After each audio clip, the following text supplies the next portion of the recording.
आइए हज़रात, इसी के साथ साथ मैं ये ऐलान करता आया हूँ, फिर कर रहा हूँ कि हद्दल मक़दूर इख्तिसार से काम लें। इख्तिसार का मतलब मुख्तसर, मुख्तसर का मतलब कम।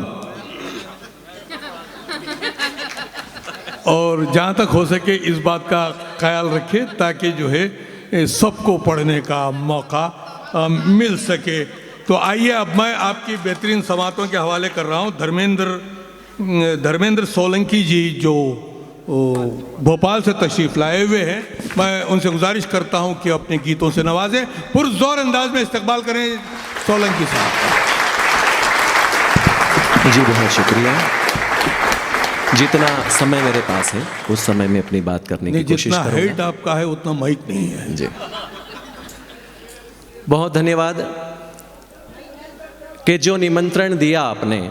माई को प्रणाम करता हूँ, साहिब की स्मृतियों को नमन करता हूँ कि जो निमंत्रण दिया आपने वो मुझे इस कदर भा गया। गीत अपने समेटे सभी और तुम्हारे शहर आ गया। अरे वाह! गीत अपने समेटे सभी और तुम्हारे शहर आ गया। वाह वाह! हम जब वहाँ पर बैठे हुए थे, मैं और प्रार्थना, तो साहिब की तस्वीर देखी तो प्रार्थना से मैंने कहा कि उनकी आंखों में देखो कितना तेज है। ऐसा लगता है कि अपनी तरफ खींच रही हैं। अपनी 4 पंक्तियां याद आई। जी। मेरी धरती मेरा अंबर आंखों में, उनकी तरफ देखिएगा। जी जी। मेरी धरती मेरा अंबर आंखों में, बना लिया है मैंने भी घर आंखों में। और नफरत लालच और बुराई चली गई, जब से बैठ गए हैं ढाई आखर आंखों में। जब से आकर बैठ गए हैं ढाई आखर आंखों में। और जब मैं यहाँ पर आया हूँ और साहिब की स्मृतियों में यह कार्यक्रम हो रहा है और आप सबको देखता हूँ, तो अपनी गज़ल के यह शेर भी याद आते हैं कि देख इश्क का रेशा रेशा लगता हूँ, देख इश्क का रेशा रेशा लगता हूँ, अब तो बिल्कुल तेरे जैसा लगता हूँ। देख इश्क का रेशा रेशा लगता हूँ, अब तो बिल्कुल तेरे जैसा लगता हूँ। और गंगा तट पर हो प्रयाग जूं सजा धजा, गंगा तट पर हो प्रयाग जूं सजा धजा, तेरे पास रहूं तो ऐसा लगता हूँ, तेरे पास रहूं तो ऐसा लगता हूँ। बहुत अच्छे, बहुत अच्छे। वाह वाह वाह! कि हम कहीं से चले। हर कवि की ये तमन्ना होती है माई कि वो कभी लाल किले पर जाकर के कविता पाठ करें। जी जी। हुआ करती थी, लेकिन क्योंकि लाल किला अब सियासत के उसमें कैद में आ गया है। जी जी जी। मेरे जीवन का ये कार्यक्रम ऐसा है कि वही लाल किला, यह मंच आज मेरे लिए। बहुत अच्छे, बहुत अच्छे। मैं ऐसा मान करके कविता पाठ कर रहा हूँ। जी जरूर जरूर। कि हम कहीं से चले और कहीं आ गए, मन को आराम है हम सही आ गए। आसमां का शहर आज वीरान है, चांद तारे उठे सब यही आ गए। चांद तारे उठे सब यही आ गए, चांद तारे उठे सब यही आ गए। आप बहुत अच्छा सुन रहे हैं। 4 पंक्तियां, मैडम थोड़ा सुन लीजिए, बस 10 मिनट। 4 पंक्तियां मुझे याद आ जाती है। ऐसा कोई उठता है तो कि वो ये कह के उठे कि इतनी मुलाकात बहुत है। मैंने कहा थोड़ा ठहर जाओ, अभी रात बहुत है। मेरी आंखों से ये अश्क बह जाए तो शोक से जाना, ऐसे में कहाँ जाओगे, अभी बरसात बहुत है। वाह वाह वाह वाह वाह वाह! कि हम अपने होठों पर स्वागत गीत सजाकर बैठे थे, ये आप सभी के लिए। कि हम अपने होठों पर स्वागत गीत सजाकर बैठे थे, पलकों वाली पत्ती दिल के फूल बिछाकर बैठे थे। वाह! और जिस रास्ते से चल कर के तुम इस महफिल में आए हो, उस रास्ते पर हम दिल के अरमान लुटाकर बैठे थे। उस रास्ते पर हम दिल के अरमान लुटाकर, वाह वाह वाह वाह! उस रास्ते पर हम दिल के अरमान। बहुत अच्छे, बहुत अच्छे। चलो पहले पहल ये खूबसूरत काम करता हूँ, वाह वाह वाह। चलो पहले पहले ये खूबसूरत काम करता हूँ, वाह। कहीं यादाब झुक कर तो कहीं जयराम करता हूँ, वाह, वाह, कहीं यादाब झुक कर तो बहुत अच्छे, बहुत कहीं अच्छे। जयराम करता वाह, हूँ। वाह, वाह, वाह। मगर यारों तिरंगे पर अगर कुछ बात आ जाए, मगर यारों तिरंगे पर अगर कुछ बात आ जाए, मैं सबको जोड़ करके एक भारत धाम करता हूँ, मैं सबको जोड़ कर फिर एक भारत धाम करता हूँ। 4 पंक्तियां और सुनिएगा। जिस समाज में हम रहते हैं वहां पर हमें कैसे बरगलाया जाता है माई। वाह। जब कभी शब्द की अर्चना करने लगे और सरस्वती ने कुछ बुद्धि दी कि किस प्रकार का लिखा जाना चाहिए, तो ये 4 पंक्तियां हुई, सुनिएगा जी। के उधर कल मौलवी बोले खुदा के नाम पे चल रे, उधर कल मौलवी बोले खुदा के नाम पे चल रे, इधर पंडित कहे मुझसे नहीं तू राम पे चल रे, इधर पंडित कहे मुझसे नहीं तू राम पे चल रे। मैं घर पहुंचा तो मुझको भूख से रोते दिखे बच्चे, तभी दिल ने कहा सब छोड़ तू तो काम पे चल रे, तभी दिल ने कहा अरे बहुत अच्छे, सच्चाई है, तो काम पे चल रे। तो निश्चित ही हम जब अपना काम करते हैं और जब एक एक हिंदुस्तानी एक कदम आगे बढ़ाता है, तो ये हिंदुस्तान जो है वो करोड़ों कदम आगे चलता है। बेशक। माई कहते हैं कभी मंदिर में जाओ तो जो आपके पास आपकी कमाई हुई जो चीज हो वहीं पर उसको ईश्वर को अर्पित कर दो। मैं प्रेम का श्रृंगार का कवि हूं। 1-2 मुक्तक और एक गीत सुना करके अपनी बात यहां पर समाप्त करूंगा, सुनिएगा।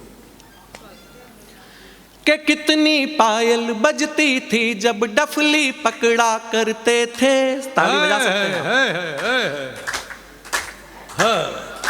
कितनी पायल बजती थी जब डफली पकड़ा करते थे, आंखों वाले कांटे से हम मछली पकड़ा करते थे।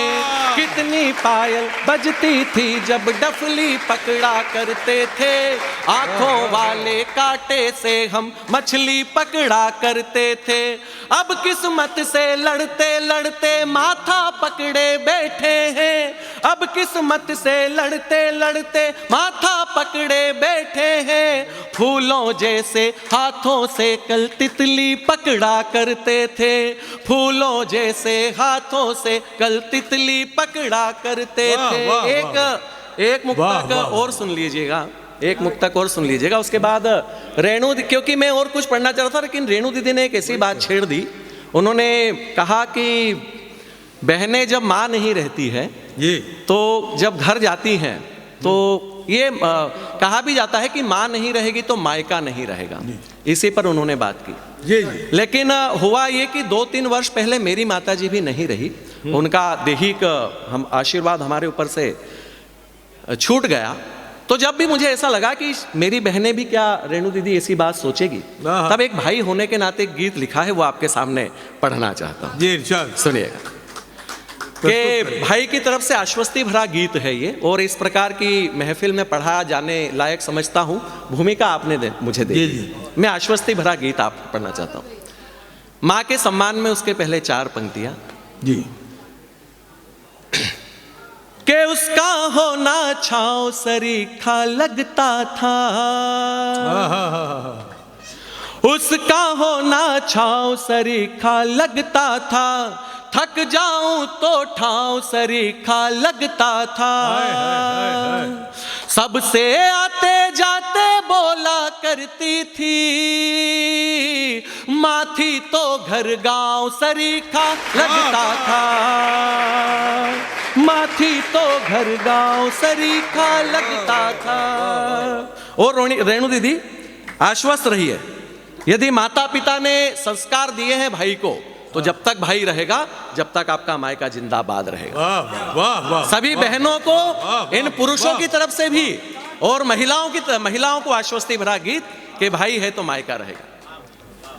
के नहीं रही माँ, नहीं रही माँ तो मत संशय में आ जाना तुम, नहीं रही माँ तो मत संशय में आ जाना तुम, माँ सा लाड़ करूंगा बहना मैं के आना तुम, नहीं रही माँ तो मत संशय में आ जाना तुम, माँ सा लाड़ करूंगा बहना मैं के आना तुम, स्वागत करती तख्ती जैसा जड़ा मिलूंगा मैं, स्वागत करती तख्ती जैसा जड़ा मिलूंगा मैं, फूलों जैसा तुम्हें राह में पड़ा मिलूंगा मैं, फूलों जैसा तुम्हें राह में पड़ा मिलूंगा मैं, मुख्य द्वार पर बैठी माजू रास्ता तकती थी, लगा टकटकी उसी द्वार पर खड़ा मिलूंगा मैं, लगा टकटकी उसी द्वार पर खड़ा मिलूंगा मैं, जैसे माँ से मिली मुझे यूं, जैसे माँ से मिली मुझे यूं गले लगाना तुम, माँ सा लाड़ करूंगा बहना मैं के आना तुम, माँ सा लाड़ करूंगा बहना मैं के आना तुम, सिर्फ अकेली या फिर बच्चों को लाओगी तुम। ये जो लोग 4 व्यक्ति खड़े हुए हैं उनसे मेरा अनुरोध है कि या तो बैठ जाएं कुछ देर के लिए, क्योंकि भाई साहब आप भी थोड़ा सा मतलब मुझे मन दे दीजिए, मेरा मन रह जाएगा कि मैंने समृद्ध श्रोताओं के बीच में कविता पढ़ी। जी माँ सा लाड़ करूंगा बहना मैं के आना तुम, सिर्फ अकेली या फिर बच्चों को लाओगी तुम, सिर्फ अकेली या फिर बच्चों को लाओगी तुम, राखी के कितने दिन पहले आ जाओगी तुम, बहुत अच्छे, कितने दिन अब और बचे हैं हर दिन पूछूंगा, माँ के जैसा ही बेचैन मुझे पाओगी तुम, माँ के जैसा ही बेचैन मुझे पाओगी तुम, बहुत अच्छे, बहुत अच्छे। जहाँ जहाँ तक पहुँचो करके, जहाँ जहाँ तक पहुँचो करके फोन बताना तुम, वाह वाह वाह, माँ सा लाड़ करूंगा बहना मैं के आना तुम, तुम्हें लगाने को बिटिया ने मेहंदी घोली है, तुम्हें लगाने को बिटिया ने मेहंदी घोली है, बेटे ने कुछ उम्मीदों की सूची खोली है, बेटे ने कुछ उम्मीदों की सूची खोली है, बहुत अच्छे, बहुत अच्छे। साड़ी मन पसंद खरीदूंगी खुद बहनों की, मुझे तुम्हारी भाभी कल ही ऐसा बोली है, मुझे तुम्हारी भाभी कल ही ऐसा बोली है। दुनिया की बातों में मन को, दुनिया की बातों में खुद को मत उलझाना तुम। वाह वाह वाह वाह। दुनिया की बातों में मन को मत उलझाना तुम। माँ सा लाड़ करूंगा बहना मैं के आना तुम। वाह वाह वाह। मैं के आना तुम। वाह वाह वाह वाह वाह वाह। मैं के आना तुम। जिंदगी भर हमारे पास ही रहना। जाते जाते ये दो पंक्तियां कि जिंदगी भर तुम हमारे पास ही रहना, बन गए हो खास तो फिर खास ही रहना। वाह बहुत वाह धन्यवाद। वाह वाह वाह। वाकई बहुत ही खूबसूरत अंदाज में माँ पर धर्मेंद्र सोलंकी जी ने एक गीत आपके सामने पेश किया। मैं उनकी खिदमत में मुबारकबाद पेश करता हूँ। खुशनसीब वो लोग होते हैं जिनकी माएँ सरपरस्ती करती हैं। उन खुशनसीबों में से मैं भी हूँ जिसकी 97 ईयर्स मेरी वालिदा अभी भी ज़िंदा हैं और मेरी सरपरस्ती करते हैं। मैं इसीलिए कहता हूँ कि कद्र करता है जो भी ममता की, कद्र करता है जो भी ममता की, वो खुदा के करीब होता है।